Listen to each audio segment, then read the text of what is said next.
Hello and welcome to Live Wire Markets. My name is Chris Conway. On today's Views from the Top, I'm sitting down with Nick Pashias from Antares. Nick, thank you so much for sitting down with Live Wire today. Thanks, Chris. Thanks for having me. Of course. Congratulations, first and foremost. 30 years for Antares. I understand you've been there for 25 of those 30 years. What are some of the key investment lessons for yourself and for the business over the journey? Yeah, I guess from an investment perspective, Chris, the key thing that I've learned is not to underestimate the human spirit and its tenacity. I know that might sound a bit strange as a response to an investment question, but let me sort of try and explain and perhaps give you some examples as well. Sure. So there's many times over the last 2.5 decades when I've sat at my desk and seen a catastrophe unfolding. Yep. And you see share prices falling, there's risks, whatever it is at the time, market can't see a floor, can't see an end to it.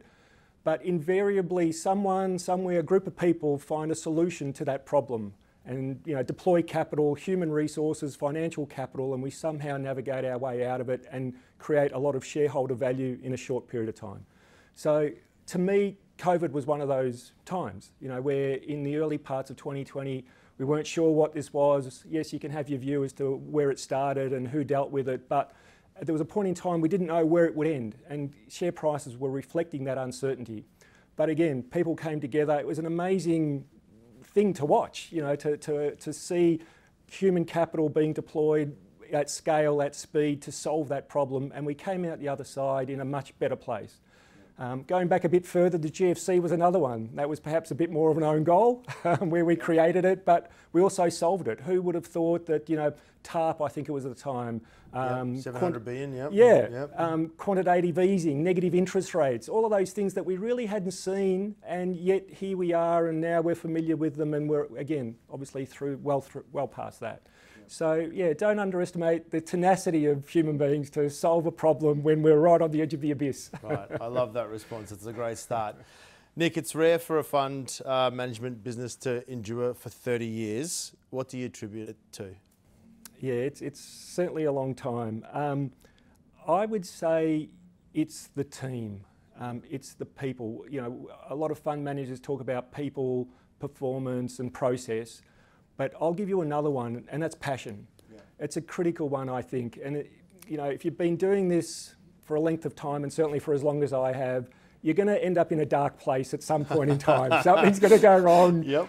It's the nature of markets. Sure. And it's only your passion that gets you through. That love, that curiosity, that wanting to find out, to get up, to keep going. I think that is something. And I don't think you can teach that, Chris. Maybe I'm wrong, but that needs to come with the individual. We can teach other things, but it's having that passion for markets, that curiosity to get you through over the long term. A question, follow up there if I may, and I don't want this interview to turn dark, Nick, but when you've had those moments, has it been the moments that you were talking about, like the GFC and COVID, where externally it seemed like the world was falling apart, or has it more been when there's been downturns in performance and you're like, oh, we've really got to figure this thing out? For you, without, don't have to go to the dark place, but like when have you all been your challenging moments? Yeah, sure. There's been a few, and generally it's when the market has gone in one direction, but then has this explosive movement in the same direction before it rolls over. Right, okay. You know what I mean? And it's that last part of it where you think you're there or thereabouts, but it just gets you that one last time, and it's quite painful because you're invested in it turning around the other way, but it just keeps going. Right. And yeah, they're the difficult times. Yeah, right. Nick, I want to focus on your journey a little bit more, perhaps not traditional for a fund manager. Can you share with viewers a little bit of your backstory and how it shaped the way that you look at markets? Sure. Yeah, I probably came to the markets in a non-traditional way. I'm an engineer, and luckily for me at the time, the person doing the hiring was also an engineer, so it gave me a chance, and I still speak to him as of this day. And so I got the opportunity to sort of showcase some of my work, if you like, my analytical ability. I think that helped. It was a quantitative analyst role at the time. And Chris, I've only ever had one job. This is it. This is one job for my professional career. Wow. But the organisation has obviously changed around me, name changes, all of that sort of stuff. And I spent a lot of time at uni. And towards the end of that, I would read the financial press every morning for a couple of hours. Now, unfortunately, Livewire wasn't a thing back then. The internet wasn't a thing back then either. But I'd read the paper, and when I got my job, I would still read the paper for the first 2 hours. But now I was getting paid for it, so I'm doing what I love. Interestingly, I recall I had a mining and metals bent, covering those types of stocks. I've got to say this because you were too polite not to say it. You've got a PhD in chemical engineering. So you weren't just an engineer, you did it at a pretty high level. So yeah, the focus on metals and mining. Yeah. It was in non-Newtonian fluid mechanics of all things, which is the behaviour of fluids. And I did it for some of the big resource companies dealing with their tailings. So their waste streams, effectively. And as part of that, when I got my job, I was naturally attracted to the metals and mining space. Now, I joined in 1998, 1999. You know what happened at that time in the markets leading into 2000. And I recall a couple of the senior guys pulling me aside and saying, Nick, you're a young guy, you've got a career ahead of you. You might want to give this metals and mining stuff, leave it behind. It's a sunset industry. Think about something else. And, literally, I think in 2002, 2003, China sort of popped its head up and here we are. Fantastic. Nick, you talked about your focus on metals and mining. It's a massive part of the Australian economy, the backbone of the country, if you will. Where are we in the current cycle? Yeah, it's a question I've asked myself for 20 years, almost every day. So let me give you my current thinking and perhaps break it down into the long term and the short term. So just to differentiate those two views. If we look over the long term, I think there are certainly some structural issues facing China that at this stage I can't see a solution for. The largest is their demographics. So either last year, this year, next year, the Chinese population is going to peak and it's on a downward trajectory beyond that, obviously. And despite the one-child policy being removed in 2016, the birth rate was too late. Yeah, it's still declining. It hasn't even flattened out, let alone gone up. The other problem is that they're not a consumer-driven society, unlike the US, where 2/3 of the economy is, consumer-driven. In China, they are amongst the highest savers in the world in terms of their savings rate. They just don't have the confidence to consume. And they're the long-term structural issues, how the Chinese government deals with those two problems that, like I said, sitting here today, I can't see an answer for. So a bit of caution. Yep. In the short term, however, it's a little bit brighter. Firstly, I think positioning is quite averse to China. We've seen a lot of capital flow out of China, benefited India, benefited Japan, probably benefited Australia as well. Yep. And so that, from my perspective, is a positive, that capital can flow back if the market gets a bit more confidence in China and the Chinese economy. The other one now, this time of year, is usually when the Chinese economy kicks into a higher gear. So from a seasonal perspective, it's not a bad time right now. So, for the next quarter or two, it should be okay. And clearly we've got this stimulus or no stimulus debate going on. And again, I think we're still early in that path.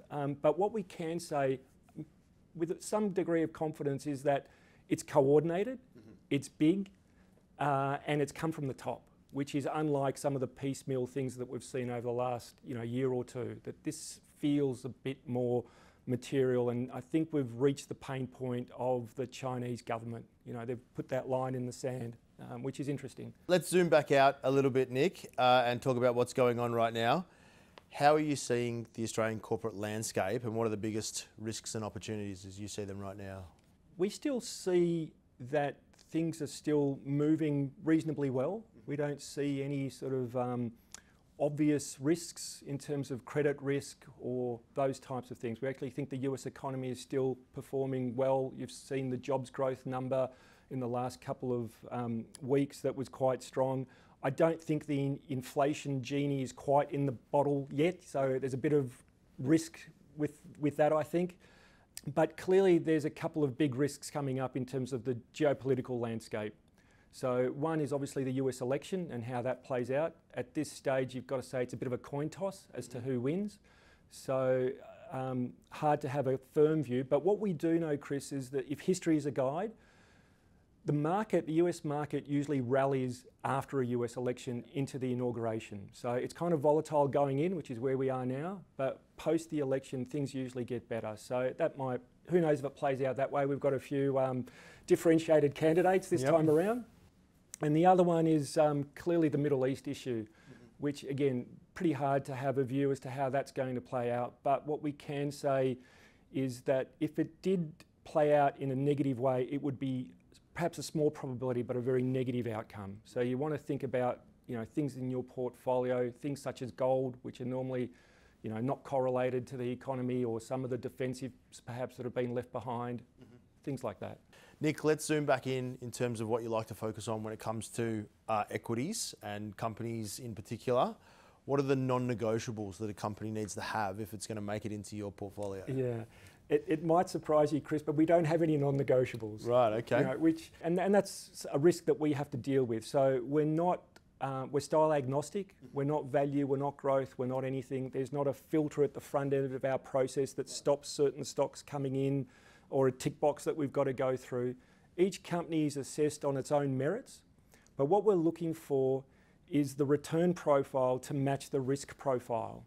Right. So the risk side is also very important to us, trying to understand the confidence that we have in what we think a company is worth, what the earnings trajectory will look like. So we can have a low return company, but it needs to have low risk. And similarly, the riskier companies need to have a lot of potential in terms of return, and then it's up to portfolio managers to put those into their portfolio as they see fit to match the risk profile of the product. Nick, so many questions to follow up with there. The one that I'll ask is, at that first point of looking at the market and the wealth of opportunities that are out there, how do you go from the 2,200 odd companies that are on the ASX to start getting it to some sort of investable universe? What's that first step that you take as you dive in? Yeah. We have quite a large team, and each analyst has their predetermined stocks. Right. So we're always covering the market. Gotcha. We all have our list. We all need to go through those companies and do our analysis, do our fundamental research, meet with the company with all the things that you would expect from a fundamental fund manager to do. Yep. And then in addition to just the return profile, like I said, the risk side is important. So things like sustainability, things like environmental, social and governance risks, all of those things we need to have a handle on as well. Right, that makes it much clearer. Thank you so much for clarifying. Based on that, Nick, what are a couple of companies that you're invested in right now and why? Maybe one that you've recently added or a high conviction pick? Sure.